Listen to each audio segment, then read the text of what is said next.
지금 이제 미국의 그 대선에서 지금 대선 결과가 바이든이 이긴다면 이건 무효다라고 하는 운동이 일어나고 있어요. 그 이유는 지금 팡이라는데 거기서 뭐 특히 페북이나 트윗이나 뭐 심지어는 이 유튜브 이런 데도 선거에 개입을 한다는 거죠.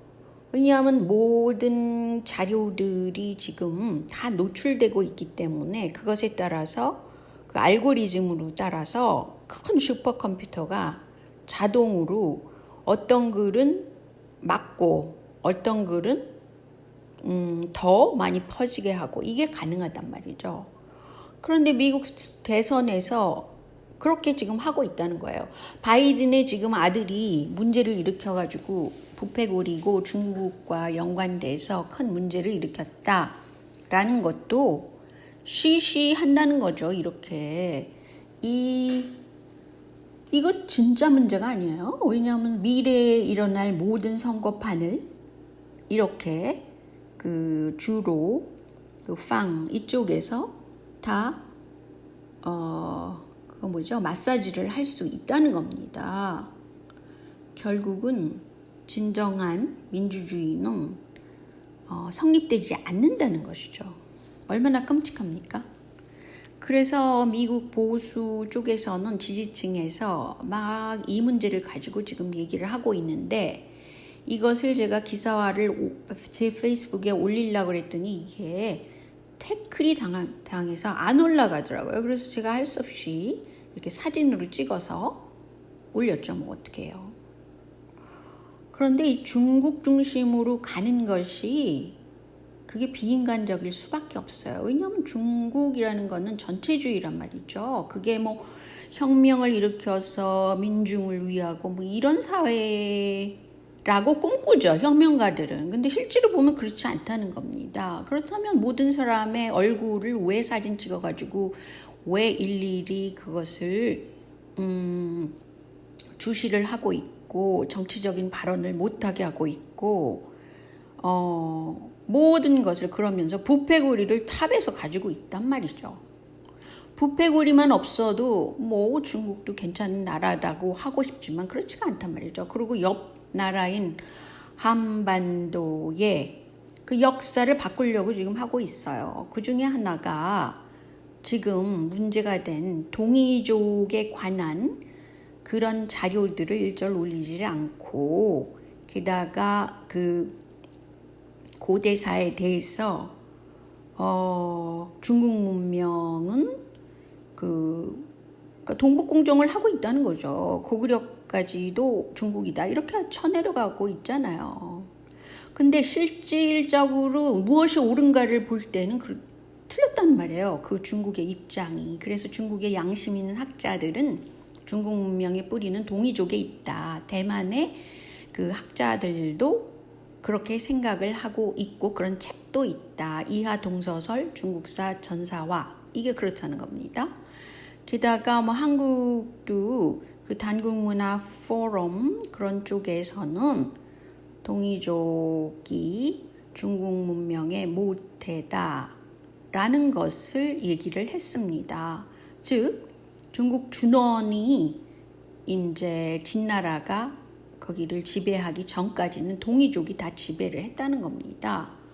그리고 그것뿐만 아니라 뭐 그런데 이런 역사적인 사실을 감추고 역사를 탈바꿈시키는 거예요. 지금 중국에서는 이런 중국을 뭐 흠모를 하지는 못하는 사람도 있고 뭐 혁명을 일으켰다 그래서 그리고 그 역사를 이렇게 완전히 재조명해가지고 다시 쓰는 거는 일제시대에도 있었잖아요. 그래서 지금 일제식민사학 쪽에서는 이 동북공정을 그대로 놔두고 있습니다. 오히려 찬성하는 쪽이에요. 그러니까 양쪽에서 지금 치고 올라가는데 이게 한반도가 제대로 된 역사를 가질 수 있겠습니까? 제대로 된 사회로 만들 수 있겠습니까? 이것에 대해서 반대하는 쪽이 한가람 연구소의 이덕일 소장이시더라고요. 근데 이회영 선생님의 친손자인 이종걸 전 민주당 의원에서 또 잘렸군요. 의원이 이것을 이제 찬성해가지고 같이 사업을 벌였는데, 사업이라는 건 뭐 연구도 하고 이런 걸 했단 말이죠. 근데 현재 교육부와 한중연이라는 곳에서 책 4권을 충일간 금지시켰답니다. 그래서 그 차이를 보면 뭐냐면 중국의 동북공정을 밀어주기 위해서 한국의 교육부와 한중연에서 무조건 중국의 동북공정이 정설이다, 북한은 중국 땅이다 라는 쪽으로 하고 있다는 거예요. 이게 제대로 된 상식적인 인간들입니까? 그러니까 문재인의 이 문가 정부는 큰 문제가 있다는 거죠. 그래서 제 생각에는 그 뒤집기 방법론으로는 지금 총선이 부정이다. 그건 명백한 증거가 있는 거잖아요. 그걸 가지고 뒤집어 엎어야 되는 방법밖에 없습니다. 그런데 한국에는 지나치게 그 중국화된 면이 참 많아요. 이게 세계화 세력이 돈을 가지고 움직이기 때문에 그 돈벌이는 중국을 통해서 할 수 있다, 막 이런 것을 너무 많이 퍼뜨려 있는 겁니다. 그런데 이제 미래 사회는 전체주의 사회로 갈 수밖에 없는 거예요. 한국이 이렇게 되면.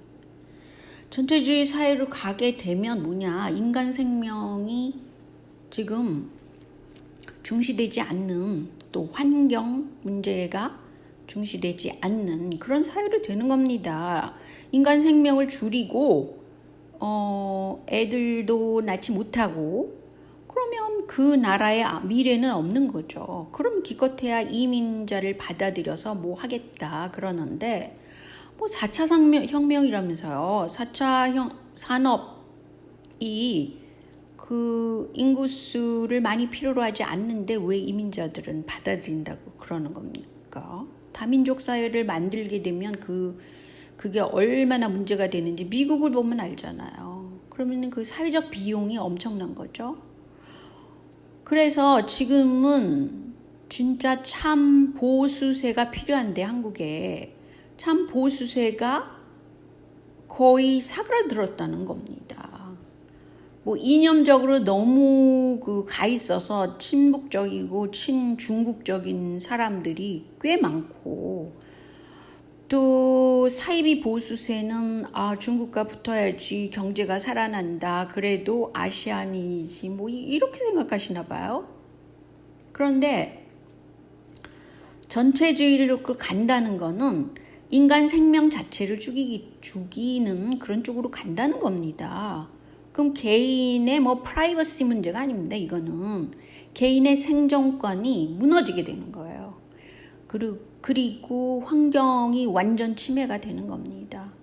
결국은 이게 탑 레벨에 가 있는 사람들이, 그 영미권 탑 레벨에 가 있는 사람들 생각에는 아무래도 그 인종적인 생각을 하면서 이런 기획을 하기 때문에, 어쨌든 간에 그렇기 때문에 한국이 중국 쪽으로 붙으면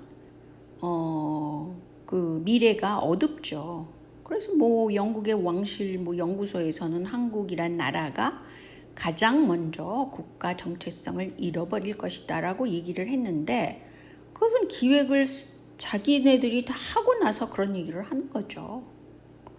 그러니까 여러분들이 정신을 똑바로 차리고 적어도 백신은 반대해야 됩니다. 왜냐하면 백신을 맞으면 건강 잃어버리고, 그리고 후대에 가서 이게 큰 문제가 되고, 그 뇌가 제정신이 아닙니다. 그러면 작동을 안 하는데 뭐 제대로 된 말을 생각할 수조차 없는 거예요. 다들 치매 상태에 걸리게 되는 겁니다. 그래서 똘똘하다는 한국민의 뇌를 이렇게 바꾸게 되는 것을 누가 주관하느냐? 문재인이 주관을 하고 있다는 점입니다. 자, 여기까지만요.